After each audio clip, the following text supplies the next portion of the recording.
सौ फाळून या भले वरी बैसौ पाऊले श्री गुरूंचे. व्यासपीठावर उपस्थित विराजमान गुरुवर्य महाराजांच्या चरणी वंदन करून सर्व भावी भक्त मंडळी, मातृशक्ती पुरुष मंडळ सर्वांना हृदयपूर्वक प्रणाम. अनेक पर्वकाळामध्ये आपल्या वारकरी संप्रदायामध्ये आता चालू असलेला आळंदी ते पंढरपूर, देहू ते पंढरपूर असं संतांचा उत्सव म्हणजे पायीवारी, म्हणजे देवाला भेटण्याकरता सर्व वारकरी साधू संत जात आहेत. आणि आम्ही सामान्य जीवबी आपल्याला घेऊन जातात. साधू संत जातात, नुसतं जात नसून ते आम्हाला घेऊन जातात. आणि ज्ञानेश्वर महाराजांनी ते सांगितलेलेच आहे की पंढरपूरला जाण्याकरता, देवाकडे जाण्याकरता संतांना घेऊन गेल्याच्या नंतर आपल्याला ते वारी साधना सोपी जाती आणि आपल्याला साध्य प्राप्त होते.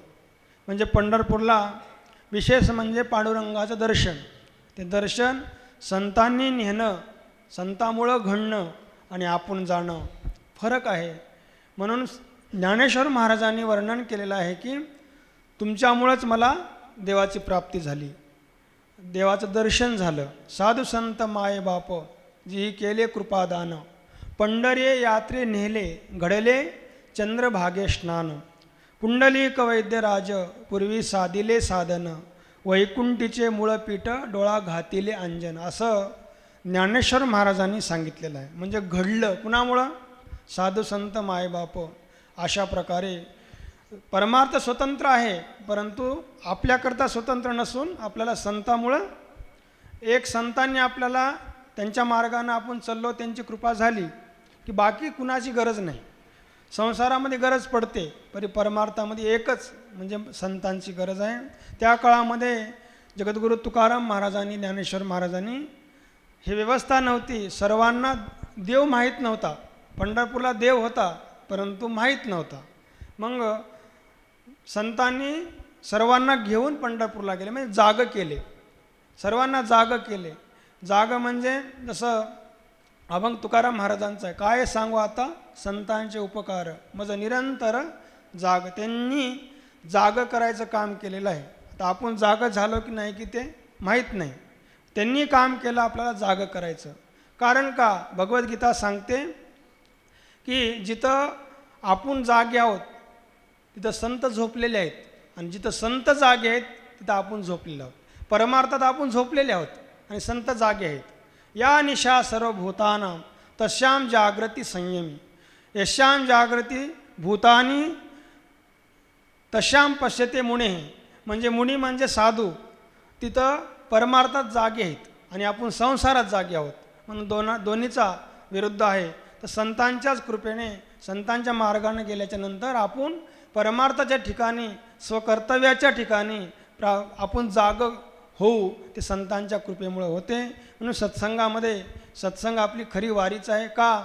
पंढरपूरला जाणं झालं नाही, पण पंढरपूरचा महिमा, देवाचा महिमा संतांच्या मुखातून ऐकायला मिळाले, हे आपलं भाग्य आहे. गुरुवर्य महाराजांच्या कृपेने 2 शब्द बोलण्याचा अवकाश मिळाला. मी इथंच माझे शब्द थांबवतो.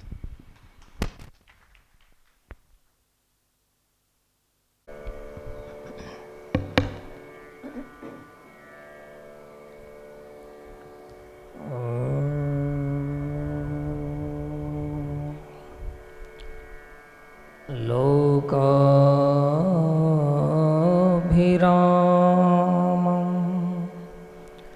रणरङ्गधीरं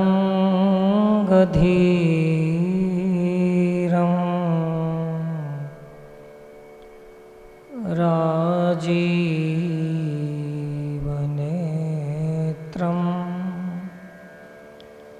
रघुवंशना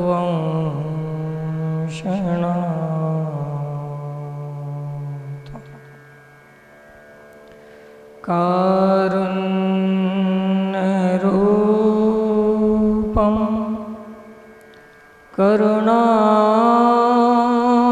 करुणाकरन्तं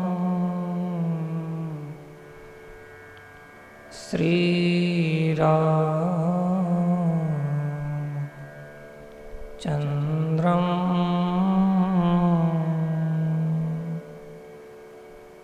शरणं प्रपद्ये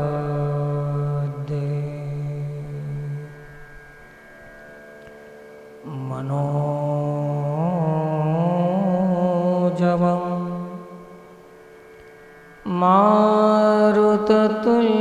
मारुततुल्यवेगं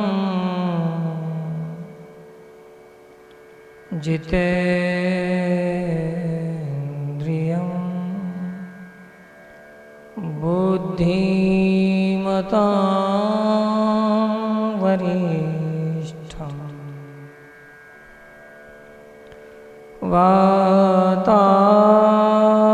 वातात्मजं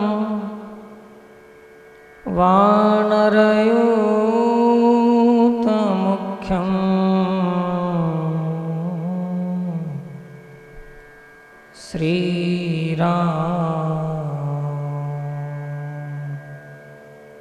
श्रीरामदूतं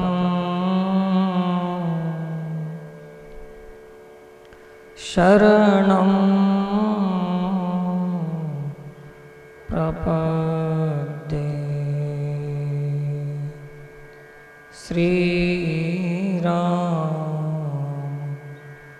श्रीरामदूतं शरणं प्रपद्ये।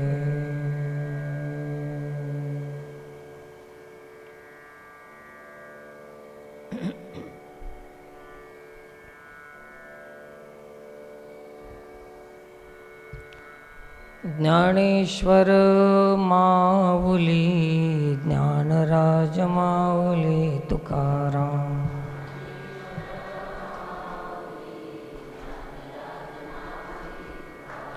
ज्ञानेश्वर माऊली ज्ञानराज माऊली तुकाराम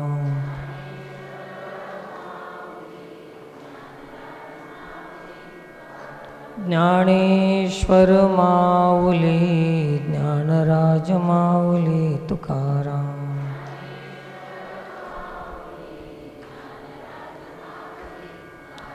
ज्ञानराज माऊली तुकाराम ज्ञानराज माऊली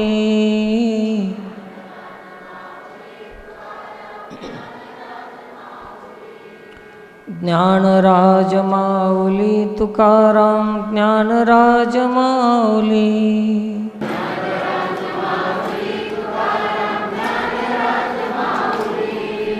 ज्ञानेश्वर माऊली ज्ञानराज माऊली तुकाराम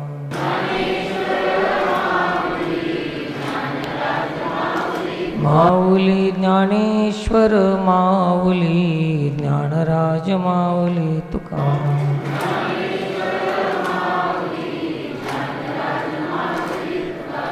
ज्ञानराज माऊली तुकाराम ज्ञानराज माऊली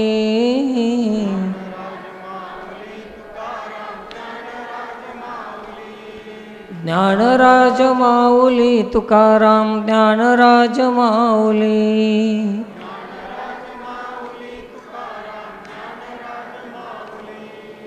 ज्ञानेश्वर माऊली ज्ञानराज माऊली तुकाराम माऊली ज्ञानेश्वर माऊली ज्ञानराज माऊली तुकाराम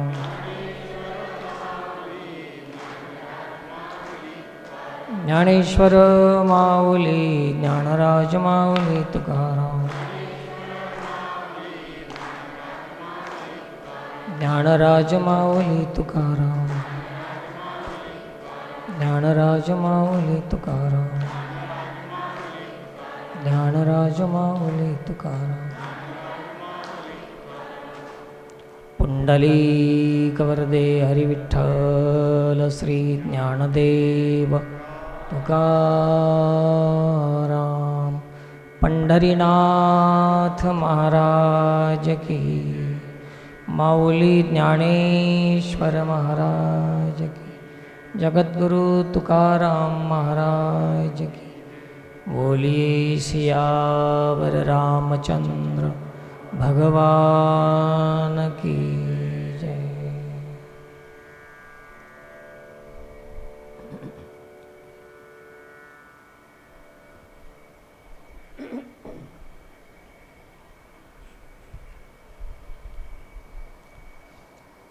श्री गुरुचं स्मरण वंदन करून उपस्थित समस्त भाविकांना प्रणाम।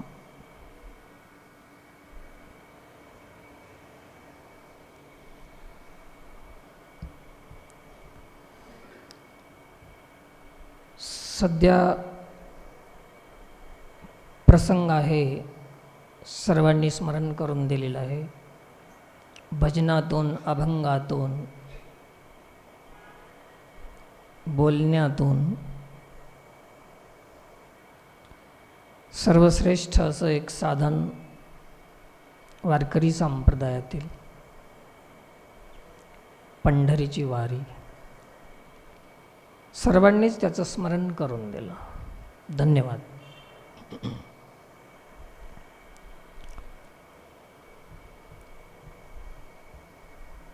नेहमी आपण पाहतो की देवाच्या समोर असावं, देवाला सन्मुख असावं, देवाच्या समोरही असावं आणि देवाला सन्मुखही असावं।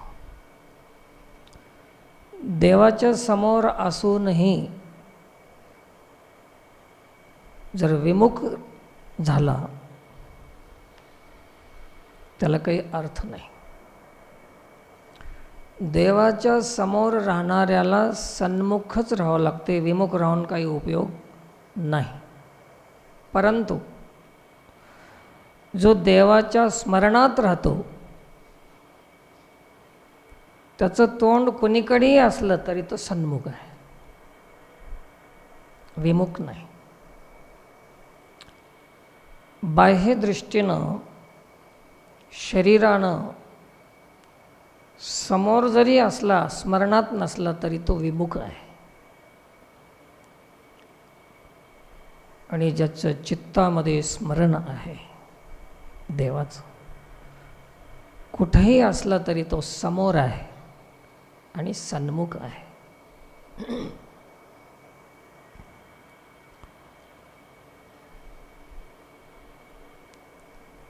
अधिक संख्या समोर असती आणि कोणी कोणी तरी स्मरणात असतात। समोर असतात अधिक संख्येनं आणि स्मरणात असतात ते कोणीतरी।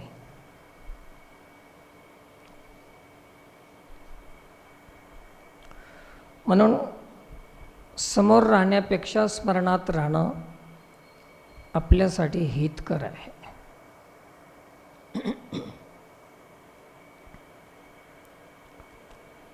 कारण की कधीही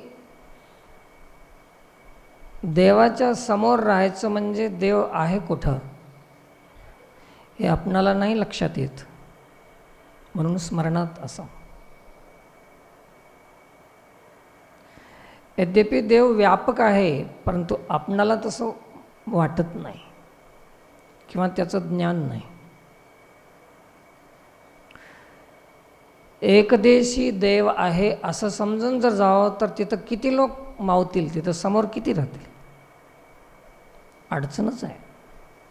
तशी अडचण आहे, अशी अडचण आहे।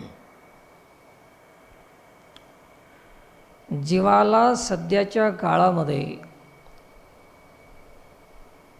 सगुण स्वरूप डोळ्याच्या समोर असलं म्हणजे थोडा वेळ तरी त्याचं मन तिथं टिकून राहते।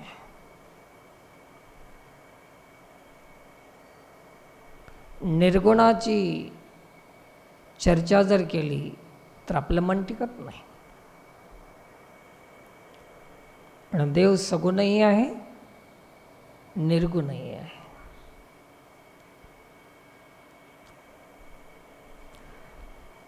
साधू संतांनी एक उपाय सांगितलेला आहे की निर्गुणामध्ये थोडी गडबड होऊ शकते,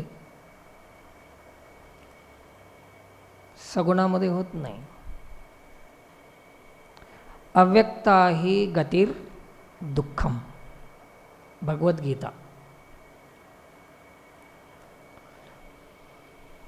भगवद्गीतेचा आश्रय घेतल्याशिवाय आपणाला पर्यायच नाही. अव्यक्ता ही गतिर् दुःखम असा एक श्लोक आहे. माहीत नाही कोण्या अध्यायात आहे ते, 13व्या अध्यायामध्ये. सगुण निर्गुणाची चर्चा आहे थोडीशी. एक सत्संग ऐकत असताना प्रसिद्ध रामकथाकार पूज्य मोरारी बापू त्यांच्याकडून एक विषय ऐकलो मी परवा रामकथेमध्ये. सगुण आणि निर्गुण काय आहे?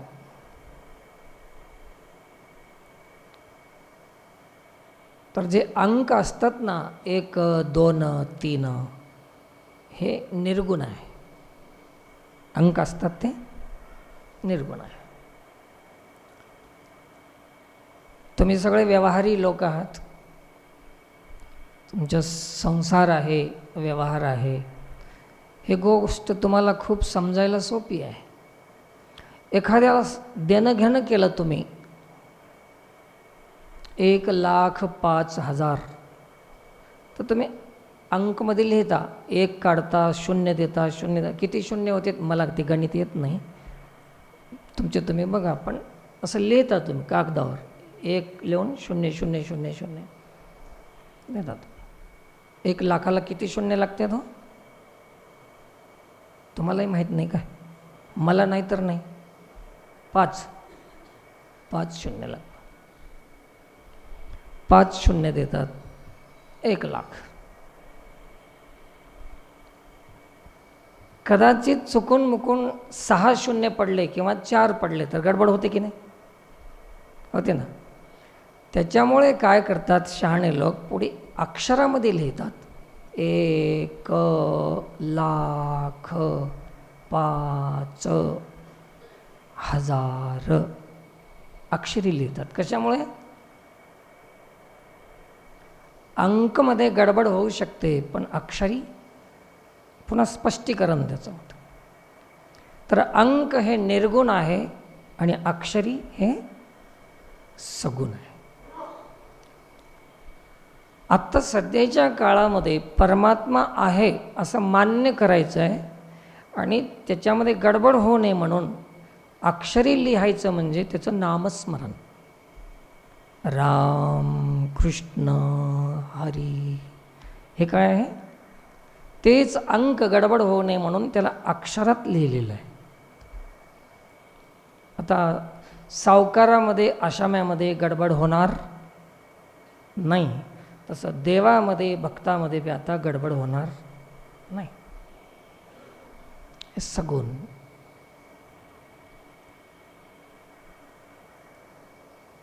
तर हे सगुण निर्गुण चर्चा करीत असताना साधू संतांनी सांगितलं की ह्या दोन्हीचा विचार सोडा. सगुण निर्गुण एकू गोविंदू रे. आणि तुम्ही एक काम करा, सगुण असो की निर्गुण असो, नामस्मरण करा. नामस्मरण सगुणाला निर्गुणाला जोडणारा एक संबंध आहे.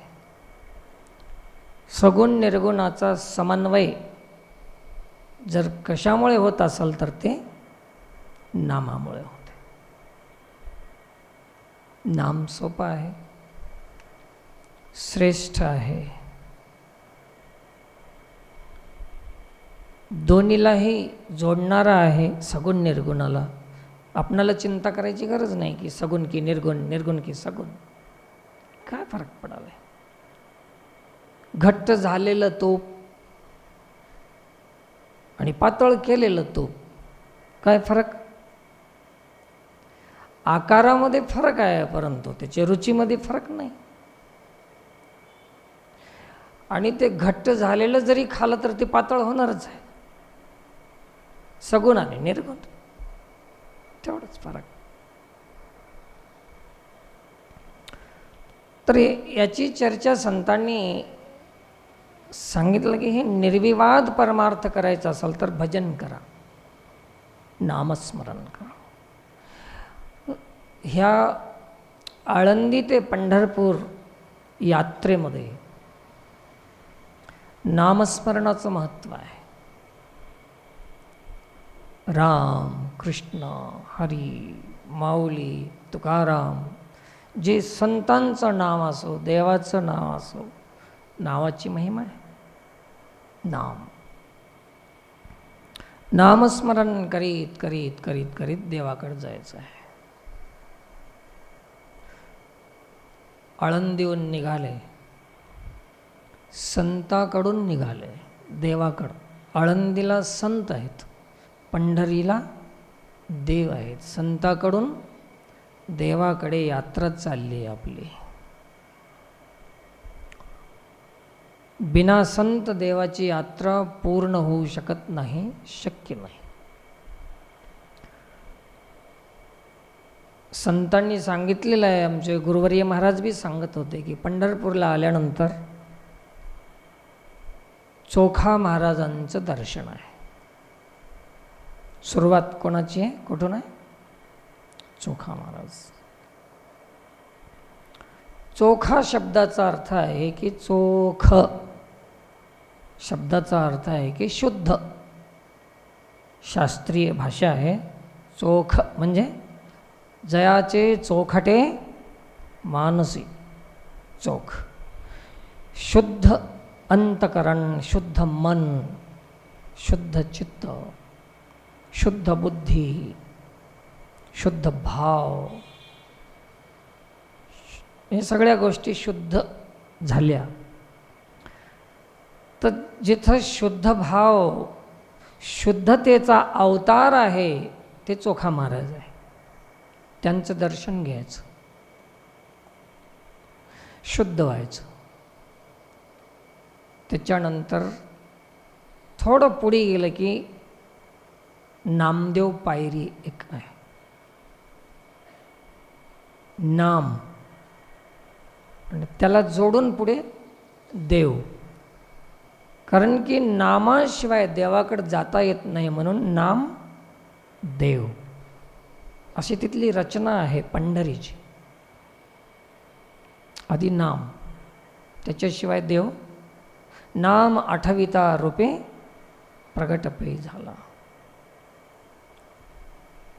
नामाशिवाय देवाची प्राप्ती नाही.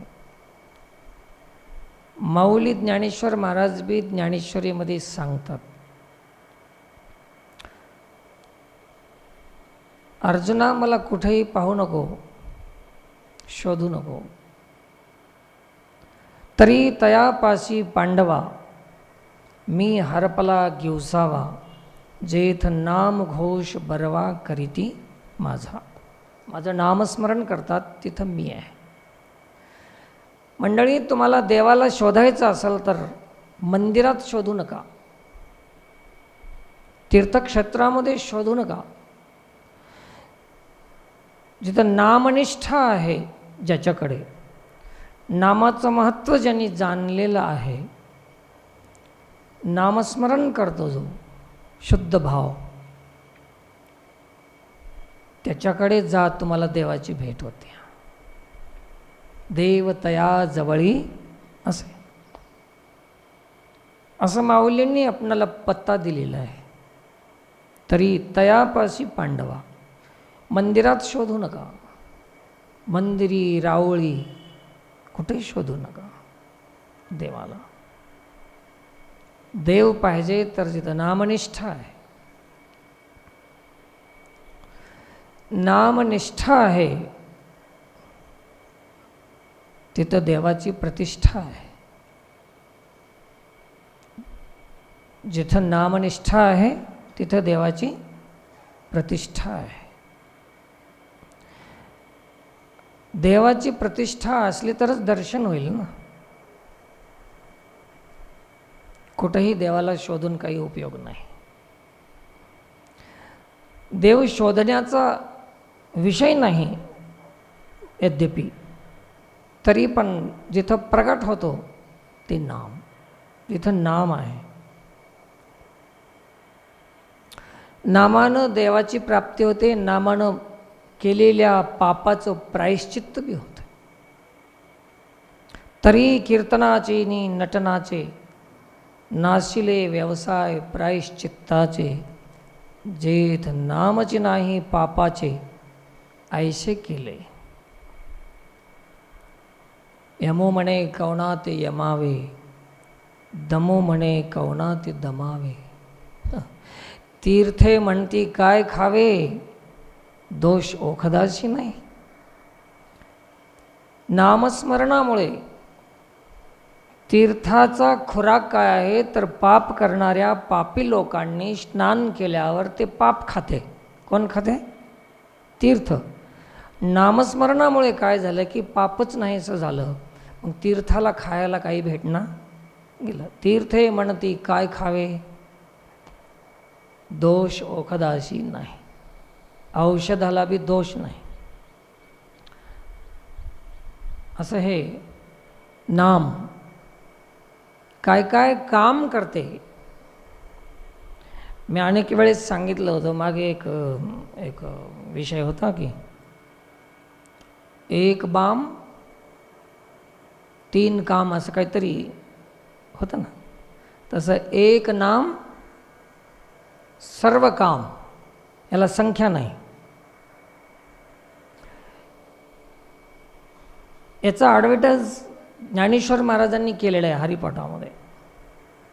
तयाशी लाधली सकळ सिद्धी, रामकृष्ण नामी उन्मनी साधली, तयाशी लाधली सकळ सिद्धी. 1 2 3 4 10 5 नाही, काय काय झालं? सकळ सिद्धी. बामचे 3 काम सांगितले, पण नामाचे सर्व काम आहेत. तयाशी लाधली सकळ सिद्धी. किती श्रेष्ठ नाम आहे. ऐकून तरी आपली श्रद्धा होईल, ऐकून तरी आपलं प्रेम होईल त्याच्यावर. नामावर निष्ठा नाही, नामनिष्ठा. निळोबारायांनी तर आपल्या अभंगामधून सूचित केलेलं आहे, सूचना केलेली आहे की निळा म्हणे असंख्यात, हरीच्या नामे झाले संत. विभूती लावल्यानं संत झाले नाहीत, वेश बदलल्यानं संत झाले नाहीत, मठ मंदिरानं संत झाले नाहीत. अजून काही नावं घेतलं तर कशाला कोणाला लागायचे, कशाला उगं. कशानंही संत झाले नाही, तर झाले कशानं? हरीच्या नामे झाले संत. निळा म्हणे असंख्यात, हरीच्या नामे झाले संत.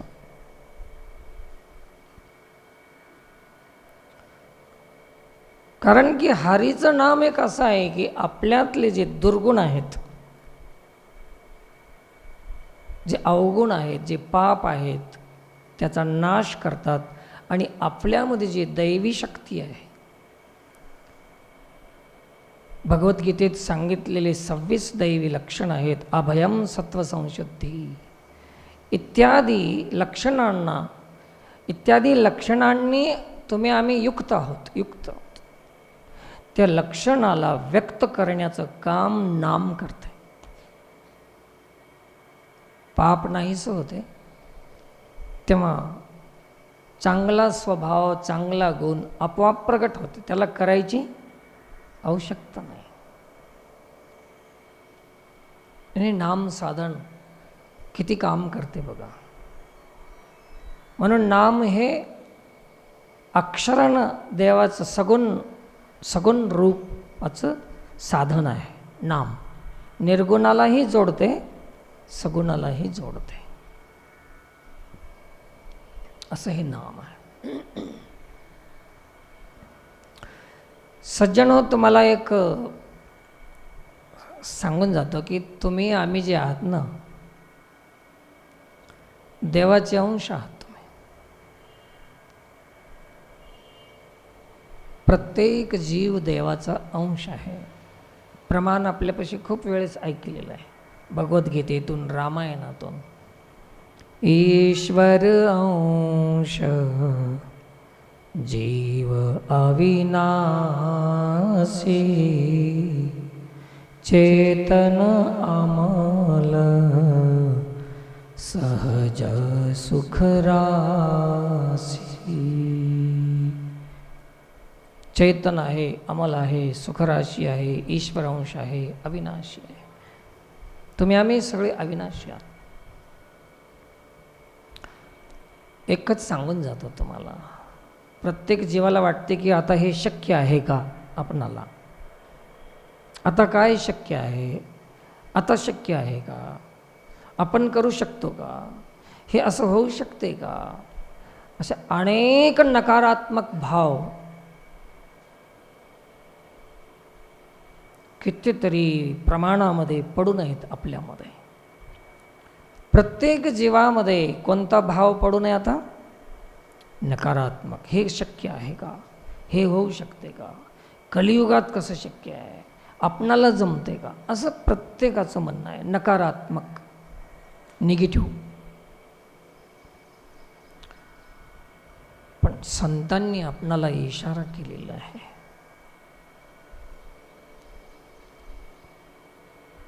असं ज्या ज्या वेळेस आपल्यामध्ये नकारात्मक भाव प्रगट होतात त्या त्यावेळेस आपण एक गोष्ट ध्यानात आणायची की आपण कोणाचे आहोत, हे लक्षात आणायचं पहिलं. नका आपल्याच्यानं होते का असं वाटलंच की लगेच समजायचं, विचार करायचा की आपण कोणाचे आहोत. हरीचे आहोत आपण, ईश्वराचे आहोत, हे मान्य आहे. आता सांगा, ज्ञानेश्वर महाराजांनी आपणाला एक संकेत केलेला आहे की ईश्वराचे आहात तुम्ही, हरीचे आहात. तर हरी कसा आहे, ज्ञानदेव म्हणे हरी माझा समर्थ, ज्ञानदेव म्हणे हरी माझा कमजोर. असं आहे का, काय सांगितलं, समर्थ आहे. मग आता तुम्ही कोणाचे, आपल्याला आपण कमजोर समजालात, कोणाचे असून, समर्थाचे अंश असून कमजोर समजणं सरळ सरळ मूर्खपणा आहे. कसला, सरळ सरळ मूर्खपणा आहे, याच्यात काही वाद नाही. सिंहाचं पिल्लू मेंढरू होऊ शकते का, परंतु ही कमजोरी आली कुठून, कशानं आली. प्रत्येक माणसामध्ये हरीचा अंश असाल तुम्ही तर तेवढंच सामर्थ्य आहे तुमच्यामध्ये. कमजोरी महसूस करू नका कृपया. तुकाराम महाराजांनी सांगितले की संकोचोने कारे झालासी लहान. ए वेड्या, तू कशाला आपणाला कमी समजतोस, छोटं समजतोस. घेई अपोषण ब्रह्मांडाचे. काहीतरी आपल्याकडून घडत असतं आणि आपण आपणाला कमजोर समजत असतो. आणि आपण ठरवलेलं आहे की आपल्याच्यानं आता होत नाही, आता कुठं शक्य आहे. हे बेखोपपणा सोडल्याशिवाय परमार्थात मजा नाही. हे बेखोबी सोडलीच पाहिजे. ज्याला परमार्थात यायचं आहे त्यांनी आधी हे मूर्खपणा सोडायला हवा आहे की मी ईश्वराचा अंश आहे, एक समर्थ हरीचा आहे आणि माझा जो आहे तो समर्थ आहे. सज्जन हो, लक्षात ठेवा की आपण मोठे नाही, पण आपण मोठ्याचे आहोत हे विसरून चालणार नाही. आपण मोठे नाही, मोठ्याचे आहोत म्हणायला काय व्हायला तुम्हाला. आम्ही मोठे आहोत हे अहंकाराची भाषा आहे. आणि आम्ही मोठ्याचे आहोत हे स्वाभिमानाची भाषा आहे.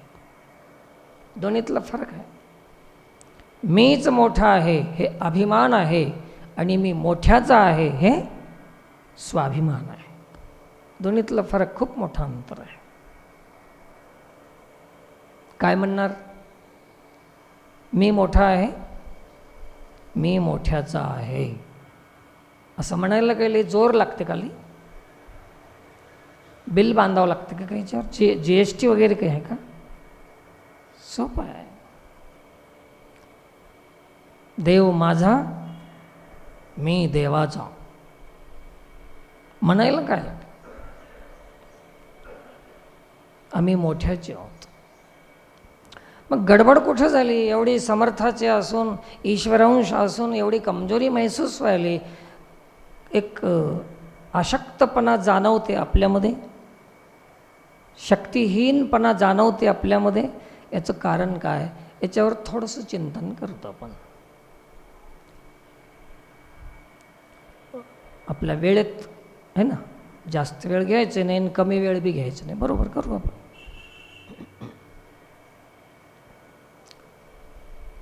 ज्यावेळेस आपला तुमचा आमचा जन्म झाला, प्रत्येकाचा जन्म झाला, तेव्हा शुद्धोहम बुद्धोहम सोहम शुद्धोहम बुद्धोहम. सर्वजण तुम्ही आम्ही, ना कोणी तेलुगू आहे, ना कोणी मराठी आहे, ना कोणी वंजारी आहे, ना कोणी कोमटी आहे. केव्हा? जेव्हा आपण जन्माला आलो तेव्हा. ना कोणी जात आहे, ना कोणी पंथ आहे. तेव्हा आपण कोण होतो? शुद्धोहम बुद्धोहम चिदानंदरूपः शिवोहम शिवोहम. आपण ते होतो. आपण एकच सगळे. नंतर जसं जसं कळायला लागलं, ज्या जातीत जन्माला आलो की ते जातीचं मुद्रा आपल्यावर पडली, ज्या पंथात जन्माला आलो त्या पंथाची छाप आपल्यावर पडली. मुसलमानाच्या घरात जन्मलो, मुसलमान आपण मान्य करून घेतलं की आम्ही मुसलमान. हिंदूच्या घरात जन्माला आलो की मान्य केलं आपण, काय म्हणून? आपण हिंदू आहोत. जसं जसं जन्म झाला तस तसं आपण मान्यता करून घेतली.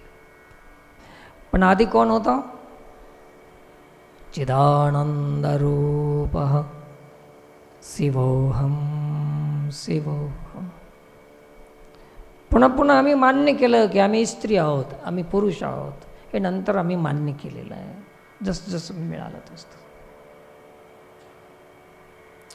आणि जन्मल्याबरोबर एवढे शुद्ध आहात, एवढे समर्थ आहात तुम्ही, एवढे पवित्र आहात, दैवी लक्षणांनी युक्त आहात तुम्ही.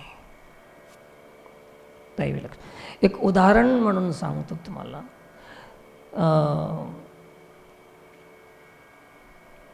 लहान लेकरं आहेत ना तुमच्याकडे, ज्याच्याकडे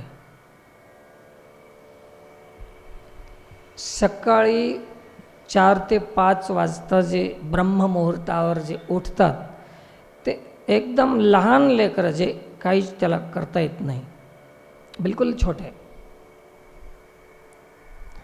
ते लवकर उठतात की शहाणे झालेले लवकर उठतात? माता भगिनी, तुमचा अनुभव. कोणते लवकर उठतात? छोटे उठतात ना, जरा कळते झाल्यावर उठत नाही. काय कारण? एक कारण माहीत नाही, काहीच माहीत नाही तुम्हाला.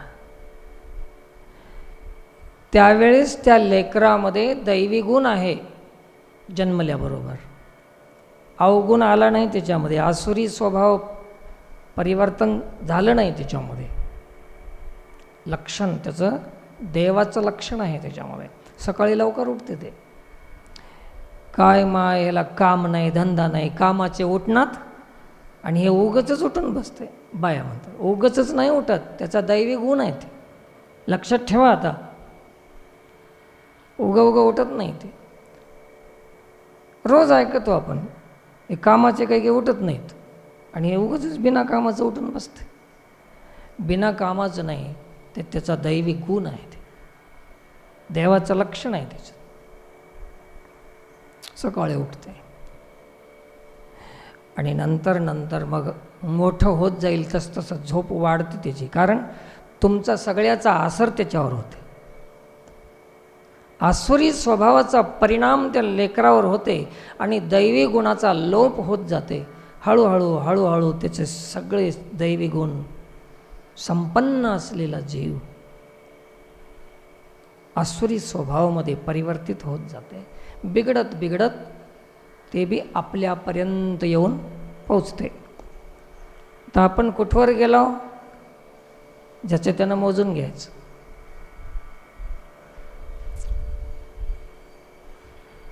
आता याच्यात काही बिडी वणणारे माणसं असतील नाही तर नसतील, आपल्या इथं कशाला येतात, पण असले तरी ते बिडी वणणाऱ्याला विचारा, जन्मताना आईच्या पोटातून असं बिंडल हातात घेऊन बाहेर पडले का? नाही ना, नाही पडाय. नंतर त्याला त्या बिडी वणणाऱ्याच्या वासानं, बिडी वणणाऱ्याच्या संगतीनं त्याच्यावर प्रभाव केलेला आहे. कोण आईच्या पोटातून दारूची बाटल घेऊन आले बाहेर? सगळे शुद्ध आहेत, सगळेच बुद्धिमान आहेत, सगळे पवित्र होतो. पुन्हा आसुरी स्वभावानं आपल्यावर आक्रमण केलं. त्याचा दुष्प्रभाव, दुष्परिणाम जीवावर होत आपण इतके दूर गेलो.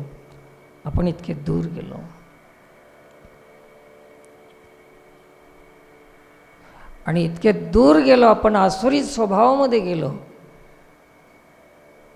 मूळ मुद्दा तुम्हाला सांगण्याचा प्रयत्न करालो की याच्यामुळे आपण विसरून गेलो की आपण एका समर्थाचे अंश आहोत, कमजोर नाही आम्ही. हे कारण हे आहे, आसुरी स्वभाव. ज्ञानेश्वरीमध्ये याचं वर्णन केलेलं आहे. ज्ञानाने आवृत झालेला आहे ना, खोळीचा उपमा दिली ज्ञानेश्वर महाराजांनी त्याला.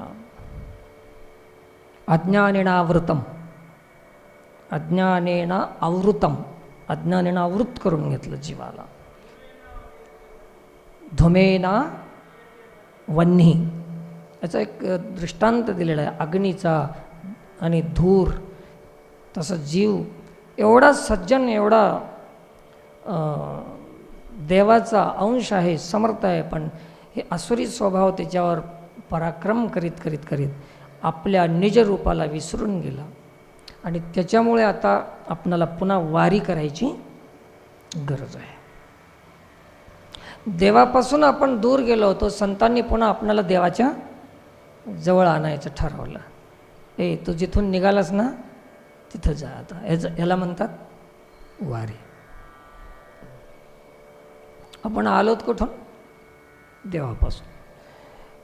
आता परत देवाकडे जायचं तर दुसरीकडे भटकलो आपण आसुरी स्वभावामध्ये. जोपर्यंत आपला श्वास चालू आहे तोपर्यंत आसुरी स्वभावातून पुन्हा धर्मपरिवर्तन झालेल्या माणसाला, जसं आपण ख्रिश्चनमध्ये गेलेल्या हिंदूला परत आपण हिंदूमध्ये घेण्याचा प्रयत्न करायलाच नाही. जसं काय म्हणतात त्याला, घर वापसी. काय शब्द आहे? घर वापसी असा शब्द आहे त्याला. ख्रिश्चन झालेल्याला पुन्हा हिंदूत आणणं म्हणजे त्याला काय म्हणतात? घर वापसी. तसं तुम्हाला आम्हाला परमार्थ करणं म्हणजे हे घर वापसी आहे. आपल्या घरला आपण वापस येणं म्हणजे त्याला काय म्हणतात? आता आपल्या घरून आपण भटकलो. आपण अगापै पंडुकुमरा एता स्वरूपाचिया घरा करीतसे आडवारा विश्वाभास. आडवारा असं भटकलेले जीवाला संत काय करतात? आडराणी भरले जग म्हणून त्याला पुन्हा एक संत मार्ग, एक वेद मार्ग प्रशस्त करून आपल्या घरला जाण्याचा मार्ग दाखवून देतात. त्याला म्हणतात संत. पंढरी. पंढरी म्हणजे आपलं घर. माझे माहेर पंढरी, आपलं घर. म्हणजे तेच परमात्मा, हेच आपलं घर आहे. आपल्या घरला आपण जाणं काही वाईट आहे का? एका महाराजांनी दृष्टांत सांगला होता.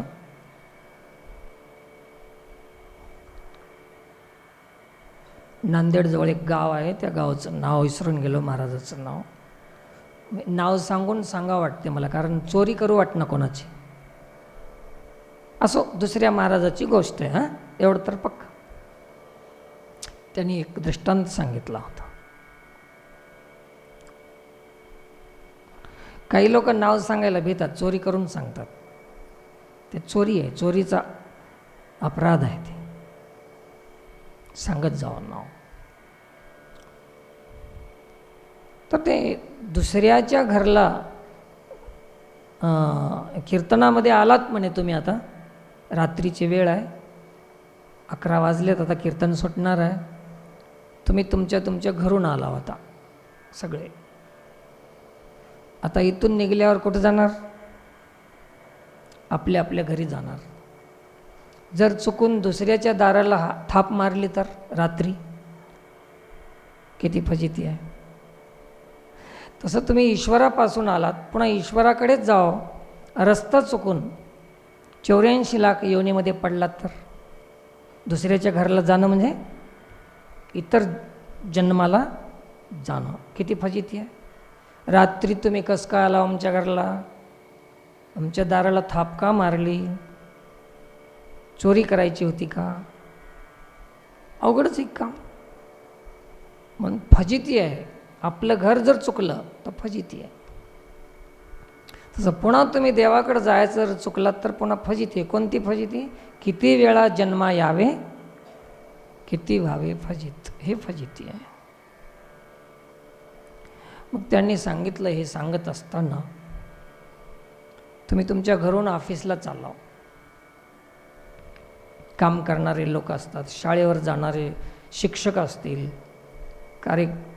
सरकारी माणसं आपल्या ऑफिसला जातात.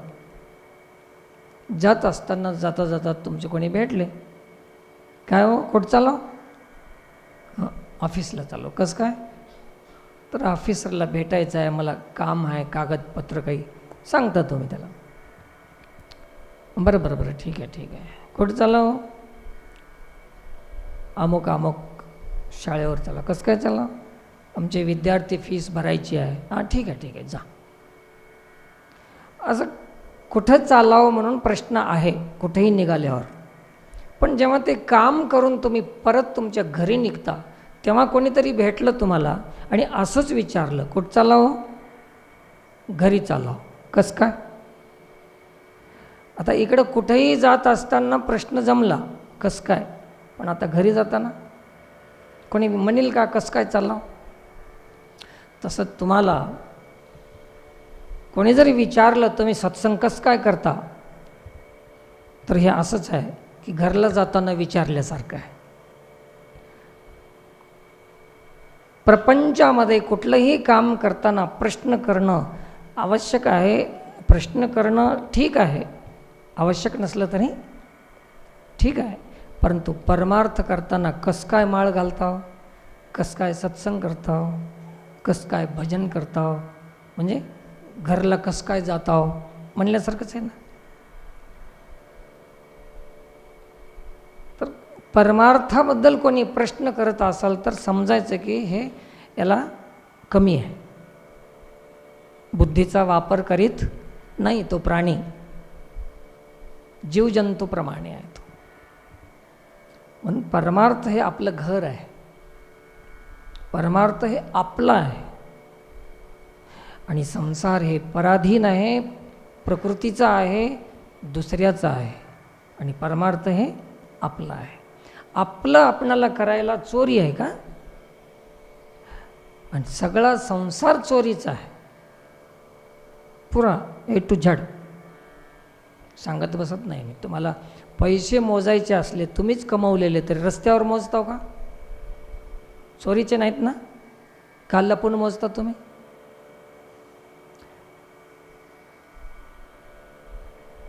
कुठलंही काम तुमचं जे आहे प्रपंचामध्ये एकमेकाला सांगत बी नाही, कुठं चालावं म्हणलं तर हे सांगू नको, आपलं काम खराब करते ते ना, एवढं चोरू चोरू करावं लागतं. जे चोरीचा मामला न हळूहळू वमला, हे सगळा प्रपंच चोरीचा आहे. त्याला आवडीनं प्रेमानं मन लावून करता, आणि जे आपलं आहे, ज्याच्यामध्ये सत्य आहे, ज्याच्यामुळे हित आहे, त्याला लाजता आपण ते करीत असताना. कुठं काय आपण असं जायला निघालो समजा कुठं तरी, तर सत्संगाला चालव म्हणून सांगायला लाजतात काही लोक, काय म्हणते की काय नाही. एवढा मोठा माणूस आहे आणि सत्संगाला चाललं, काय म्हणतील की काय. आणि काही लोकांचं तर असं बी लाज आलेत की आता यावं बी वाटालंय, आणि जर कळालं कोणाला तर एवढ्या बारक्याच्या सत्संग काय चाललंय, काय म्हणतील, हे बी आफतच आहे. किती लाज आहे परमार्थाची. हो ग, उठलं की सुटलं येडे लोक ते नारायण महाराज करायला जाऊन बसायला ते येडे. काय येते त्याला, काय त्याच्यापासून. आळंदीला गेलं नाही, सर्टिफिकेट नाही, त्याला संस्कृत येत नाही, काय पाठ नाही. पाठ नसलं तरी पोट तर आहे. अशी लाज वाटते परमार्थाची. म्हणून ज्याची लाज गेल्याशिवाय परमार्थ होत नाही, आणि लाजल्याशिवाय संसार होत नाही. मी नवीन सूत्र द्यालो तुम्हाला. लाज गेल्याशिवाय परमार्थ होत नाही, लाजल्याशिवाय संसार होत नाही. हे कोणी देणार नाही सूत्र, हे मीच देऊ शकतो तुम्हाला. कारण माहिती माझ्यापेक्षा जास्त आहे, पण धैर्य करत नाहीत कोणी सांगायचं. असं म्हणायचं मीच देऊ शकतो म्हणजे मी ज्ञानी आहे असं नाही. मी ज्ञानी असल्यामुळे देऊ शकतो असं नाही. मी निर्लज्ज असल्यामुळे, निर्भय असल्यामुळे देऊ शकतो, एवढंच, बाकी काही नाही. तर लाजल्याशिवाय संसार नाही, निर्लज्ज झाल्याशिवाय परमार्थ नाही. आवडी आणि लाजवी असं माऊलीचे काही ओवी आहेत.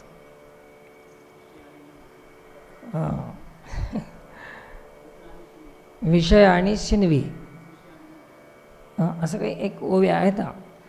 तर हे लाज भय शंका दुराविला मान नकळे साधन या परते, असं हे पुन्हा आपल्या आसुरी स्वभावात आपण आलेले आहोत.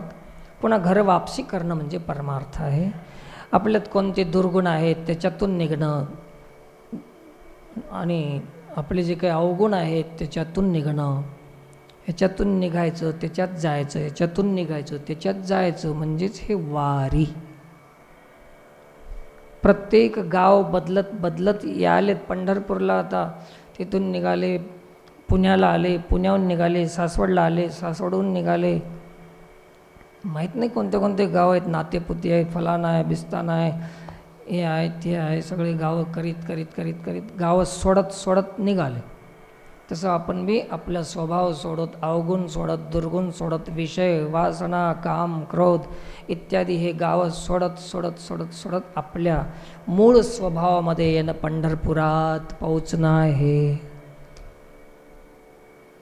ज्या दिवशी पंढरपूर आलं, ज्या दिवशी मूळ स्वभावामध्ये प्रवेश होईल, पंढरीत प्रवेश झाला, आणि पंढरीत प्रवेश झाला की देवाचं दर्शन झालं. असं कोण आणू शकतात आपणाला? केवळ संत आणू शकतात. आपल्या मूळ स्वभावामध्ये येणं म्हणजे पंढरीची यात्रा आहे. आता वारी करा न करा ते माझं काही याच्यात हे नाही, तो माझा विषय नाही. नको म्हणायचं नाही, जाय म्हणायचं नाही, प्रेरित करायचं नाही, कोणाला निगेटिव्ह बनवायचं, माझं ते स्वभाव नाही. परंतु जे गुरुकृपेनं मला जे लक्षात येते ते मी सांगण्याचा प्रयत्न करतो की आपल्या मूळ स्वभावामध्ये परत येणं म्हणजे पंढरीची यात्रा आहे. आपला मूळ स्वभाव कोणता? दैवी स्वभाव, दैवी लक्षण. चांगला गुण जेवढा होता ते सगळा गायब होऊन गेला आणि पुरे 100% आसुरी स्वभावामध्ये जगू लागलो आपण. शुद्ध आहार होता. लहान लेकराला कोणता आहार देतात? दूध, ज्याच्यामध्ये काही भेसळ नाही, केमिकल नाही, तेल नाही, मीठ नाही, मिरची नाही, कुछ नाही. आहार बी त्याचा दैवी आहार होता, सात्विक आहार होता. जसं जसं कळू लागलं तसं आंबट खाऊ लागलं, खरट खाऊ लागलं, तिखट खाऊ लागलं. आसुरी स्वभावामध्ये. आता आपण कशामध्ये आहो? आहार आसुरी स्वभावाचा आहे, विचार आसुरी स्वभावाचा आहे, व्यवहार आसुरी स्वभावाचा आहे. ते लेकरू फक्त दूध पिते. किती शुद्ध आहार आहे त्याचा, दूध. मीठ मिरचू काहीच नाही त्याच्यामध्ये. तुम्हाला आम्हाला फोडणी देण्यात गेल्यावर गिळच ना, शुद्ध आहार राहिलाच नाही ना. आहार शुद्ध नाही, व्यवहार शुद्ध नाही. सकाळी उठायचं गेलं, सूर्योदयाच्या आधी लहान लेकरू उठतंय, त्याला दैवी स्वभाव म्हणतात. आणि आता सूर्योदय झाल्यावर 8 वाजता 10 वाजता उठायची सवय करून घेतली. आणि हे माणसं काय समजालेत? जेवढं जास्त झोपलं तेवढं आपल्या आपणाला सुखी समजालेत, श्रीमंत समजालेत लोक. पण हे कोणत्या स्वभावात गेलं? आसुरी स्वभावामध्ये गेलं. आहार बदलला, व्यवहार बदलला, खानपान बदललं, रहनसहन बदललं. लेकराला कसलेही कपडे त्याचं स्वीकार आहेत, त्याला कपडे, त्याला त्याच्यात ते आलंच नाही अनेक बदलायचं. पण नंतर जमना गेलं कपडे बी असेच पाहिजे आणि तसेच पाहिजे. आसुरी स्वभावामध्ये आलं. शॉर्ट ड्रेस पाहिजे, फुल ड्रेस पाहिजे, काय पाहिजे, हे सगळं नंतर बदलत गेलं. प्रत्येक विषय जर आपण विचार केला तर आपण दैवी स्वभावातून आसुरी स्वभावामध्ये आलेले आहोत. आता आसुरी स्वभावातून दैवी स्वभावात वापस जाणं म्हणजे यात्रा झालं. हेच पंढरीची यात्रा आहे. कोणाकोणाला करायची आहे तयार व्हा.